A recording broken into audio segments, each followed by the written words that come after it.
10वीं वर्ग के समाज अध्ययन की इस कक्षा में आप छात्र अर्थशास्त्र विषय के अंतर्गत पहला पाठ डेवलपमेंट के बारे में जानकारी प्राप्त कर रहे हैं। अब तक इस पाठ के पहले खंड में आपको विकास के अलग अलग आयाम के बारे में आपके समक्ष जानकारियां प्रदान की गई। अब आइए आगे देखते हैं कि विकास के क्रम में और कौन कौन सी ऐसी बातें होती हैं जो विकास से संबंध रखती है, विकास के संदर्भ में लक्ष्य निर्धारित करती है और विकास की गति को तेज करती है। तो आज आपके समक्ष डेवलपमेंट पार्ट का दूसरा पार्ट प्रस्तुत किया जा रहा है, जिसमें आज आपको डेवलपमेंट गोल्स जो आप पहले भी देखे हैं, इसके अलावा और क्या क्या हो सकते हैं इसकी जानकारी दी जाएगी। Role of health in development, यानी स्वास्थ्य का विकास में क्या योगदान है, इसके बारे में भी आपको जानकारी दी जाएगी। Role of education in development, अर्थात विकास में शिक्षा की भूमिका के बारे में चर्चा की जाएगी। पर कैपिटा इनकम, प्रति व्यक्ति आय के बारे में आपको जानकारी दी जाएगी। साथ ही साथ दो पारिभाषिक शब्द नीड अटेंडेंट रेशियो और सोशल डेवलपमेंट के बारे में आपको बताया जाएगा। तो शुरुआत करते हैं डेवलपमेंट गोल से। विकास लक्ष्य के बिना संभव नहीं है।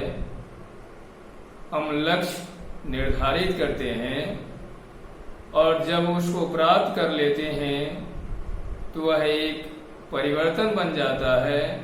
यह परिवर्तन सकारात्मक होता है और तब यह विकास का रूप ले लेता है।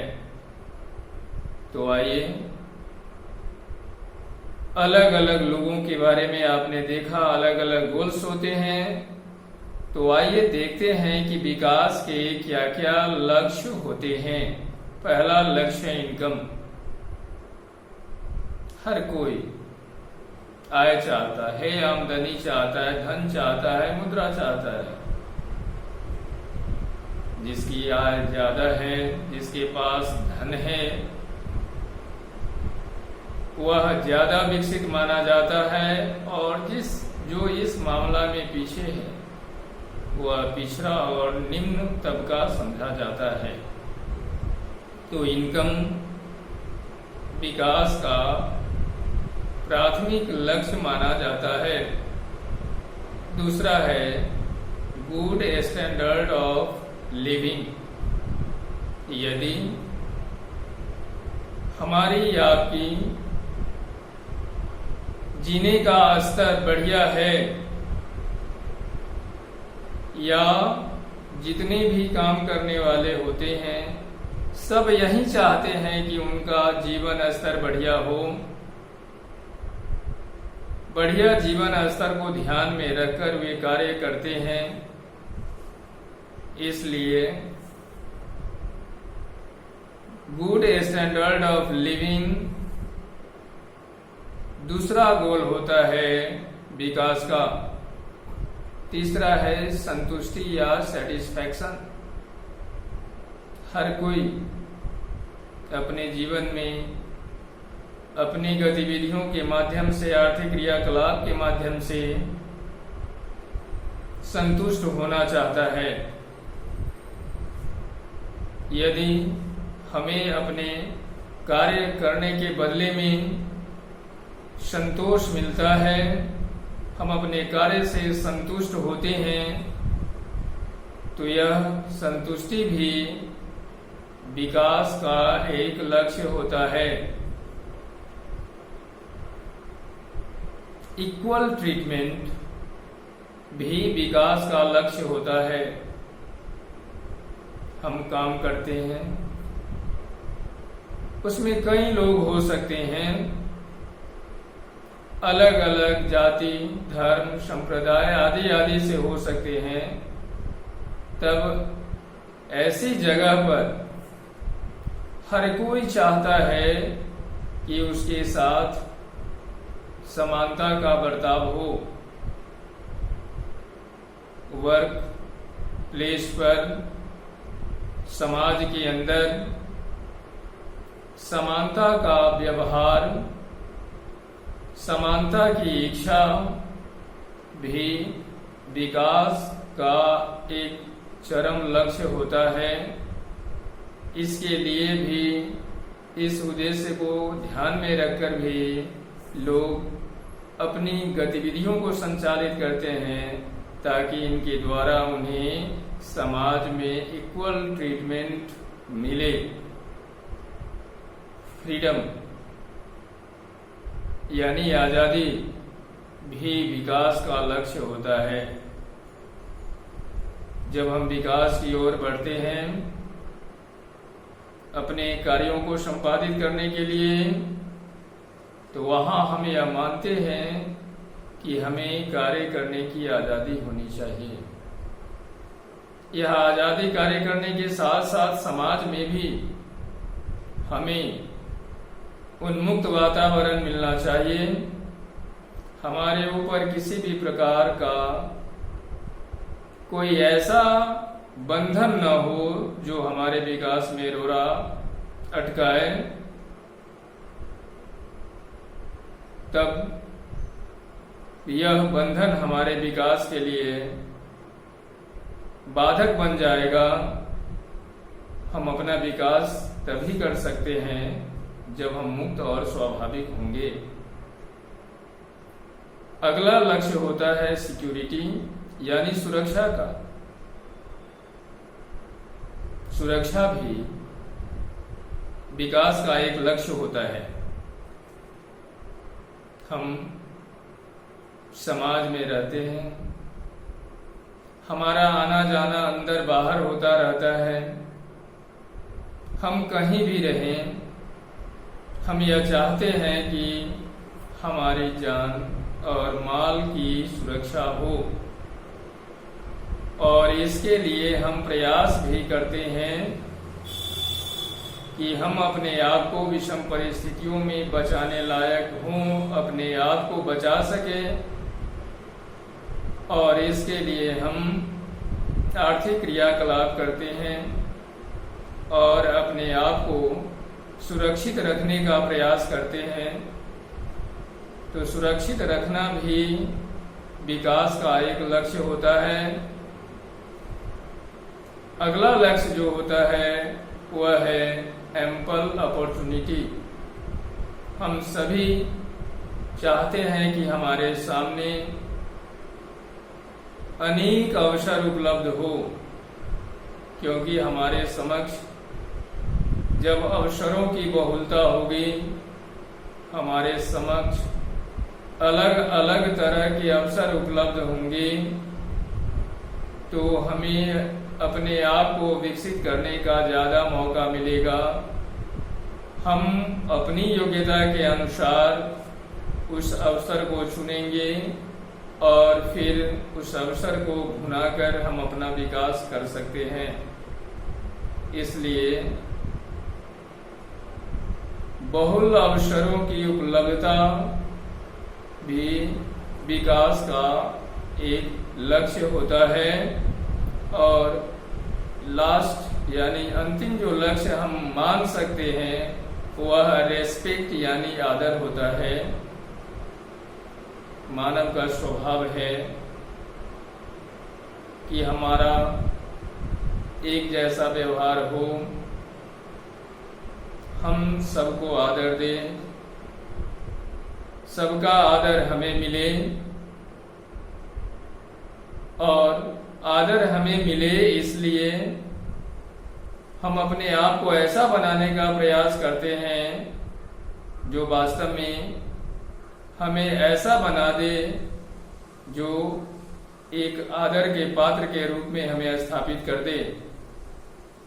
तो हम जब आर्थिक क्रियाकलाप करते हैं तो इसके माध्यम से अपने विकास के क्रम में ऐसा बनने का प्रयास करते हैं कि हम समाज में सम्मानित हो, प्रतिष्ठित हो, समाज हमारे साथ आदर का व्यवहार करे, आदर का भाव रखे।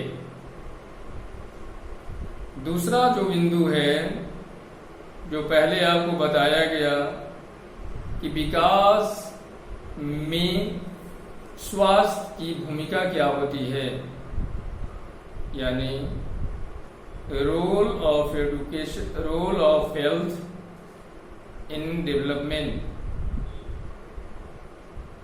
विकास के लिए काम करना जरूरी है। विकास के लिए उत्पादन से संबंधित क्रियाएं या सर्विस से संबंधित क्रियाओं का होना आवश्यक है। उत्पादन नहीं होगा, सर्विस नहीं होंगे तो आर्थिक क्रियाकलाप संचालित नहीं होंगे और बगैर आर्थिक क्रियाकलाप का विकास नहीं किया जा सकता है। और आर्थिक क्रियाकलाप को संचालित करने के लिए उत्पादन की मात्रा को बढ़ाने के लिए, उत्पादन में गुणवत्ता लाने के लिए यह आवश्यक है कि हमारा स्वास्थ्य अच्छा हो। एक अच्छा स्वास्थ्य उत्पादन की मात्रा में बढ़ोतरी करता है। एक स्वस्थ मनुष्य उत्पादन की क्रियाओं में सक्रिय भूमिका निभाता है। मानव जितना ज्यादा स्वस्थ होगा, उत्पादन की इकाइयों में उतनी वृद्धि होगी। जितना ज्यादा उत्पादन बढ़ेगा, आर्थिक क्रियाकलाप उतने ज्यादा संचालित होंगे और इस तरह देश के अंदर औद्योगिक इकाइयों, सर्विस इकाइयों में वृद्धि होगी और देश की आर्थिक व्यवस्था मजबूत होगी। इसलिए स्वास्थ्य मनुष्य के जीवन के लिए आवश्यक है। मनुष्य को स्वस्थ रहना जरूरी है, क्योंकि कहावत भी है कि स्वस्थ शरीर में स्वस्थ मस्तिष्क का वास होता है। और जब हम स्वस्थ रहेंगे तो हमारा मानसिक धरातल भी ज्यादा पुष्ट होगा और तब स्वास्थ्य और मन दोनों मिलकर उत्पादन की गतिविधियों को बढ़ाने में अहम भूमिका निभाएंगे। इस तरह हेल्थ का उत्पादन में महत्वपूर्ण भूमिका होती है। उत्पादन से विकास जुड़ा हुआ है, इसलिए स्वास्थ्य का उत्पादन में, विकास में अहम भूमिका होती है। ऐसे ही शिक्षा का भी विकास में अहम योगदान है। जब मानव अवतरित हुआ इस धरती पर, कुछ भी नहीं जानता था। खाने के अलावा, अपने उदर को संतुष्ट करने के अलावा उन्हें किसी अन्य चीज की आवश्यकता नहीं थी। किंतु जैसे जैसे उसका मानसिक धरातल विस्तृत होता गया, उसके अंदर सोचने समझने की क्षमता बढ़ती गई, वैसे वैसे उसका शारीरिक विकास भी होता चला गया। और शारीरिक विकास ने मानसिक विकास को बल दिया और मानसिक विकास ने मानव के जीवन में नए नए आयाम जोड़े, जो सामाजिक, आर्थिक, राजनैतिक, सांस्कृतिक, धार्मिक आदि आदि आए। और मानव ने इस अपने मानसिक विकास के कारण वह आर्थिक, सामाजिक, सांस्कृतिक, राजनैतिक पहलुओं में काफी विकास किया और वह सभ्यता के विकास में आज अपने चरम पर विद्यमान है। इस तरह शिक्षा स्वास्थ्य को मजबूत करती है। शिक्षा जनरल हो सकती है, टेक्निकल हो सकती है या मेडिकल से संबंधित हो सकती है। शिक्षा चाहे किसी भी प्रकार की हो, वह लोगों के अंदर सबलता प्रदान करती है। वह लोगों के अंदर सोचने समझने की क्षमता को विकसित करती है और हमारे अंदर जितना ज्यादा अपने परिवेश, अपनी क्रियाकलाप के संदर्भ में सोचने समझने की क्षमता होगी, हम उत्पादन के क्षेत्र में उतने ज्यादा प्रभावकारी साबित होंगे और हमारी सोच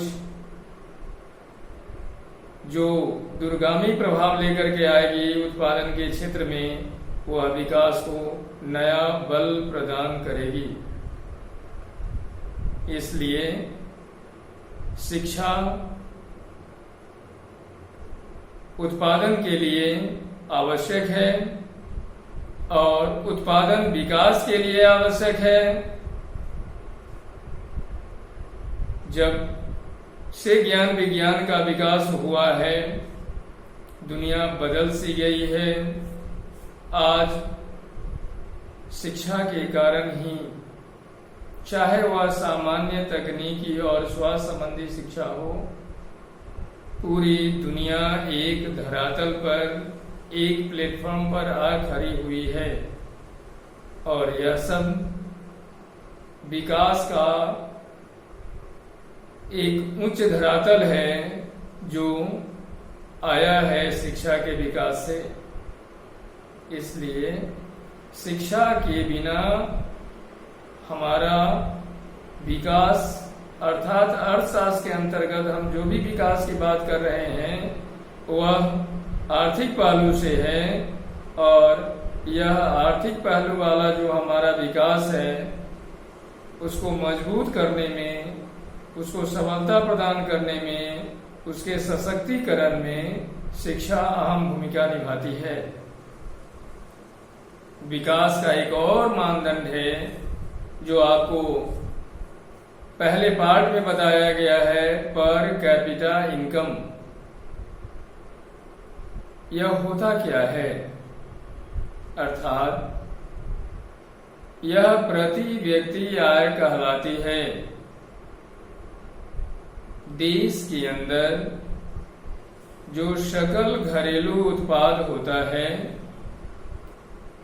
एक वर्ष के अंदर कुल सकल घरेलू उत्पाद को उस देश की आबादी से भाग दिया जाता है और भाग देने के बाद जो भागफल हमें मिलता है वह एक व्यक्ति की एक वर्ष की आमदनी होती है।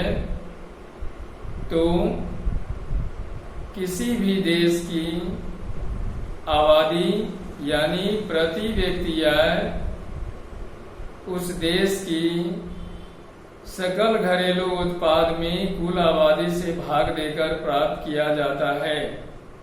इसका मतलब है कि एक वर्ष के अंदर औसतन एक व्यक्ति की जो आमदनी होती है वह प्रति व्यक्ति आय के नाम से जानी जाती है या प्रति व्यक्ति आय कहलाती है। जिस देश का प्रति व्यक्ति आय जितना ज्यादा होगा वह देश उतना विकसित माना जाएगा और जहां के निवासियों का प्रति व्यक्ति आय कम होगा, वह देश उतना पिछड़ा माना जाएगा। हमारा भारतवर्ष अपनी अधिक आबादी के कारण दुनिया के सैकड़ों देशों से पीछे है प्रति व्यक्ति आय में, लेकिन हम विकास की ओर बढ़ रहे हैं। हमारे विकास में जो सबसे बड़ी बाधा है वह हमारी निर्बाध गति से बढ़ती हुई आबादी है।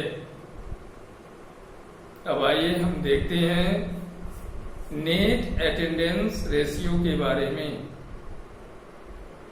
तो यह 14 से 15 वर्ष तक के उम्र के बच्चों से संबंध रखता है, जिसमें यदि हम मान लें कि 14 से 15 वर्ष तक के बच्चों की संख्या 100 है और उस 100 में से केवल 40 बच्चे विद्यालय में जाते हैं, तो 100 में 40 बच्चे जो विद्यालय में जाते हैं और विद्यालय में जाकर शिक्षा प्राप्त करते हैं, विद्यालय जाने वाले बच्चों की संख्या और कुल संख्या का जो अनुपात होगा वह नेट अटेंडेंस रेशियो के नाम से जाना जाएगा।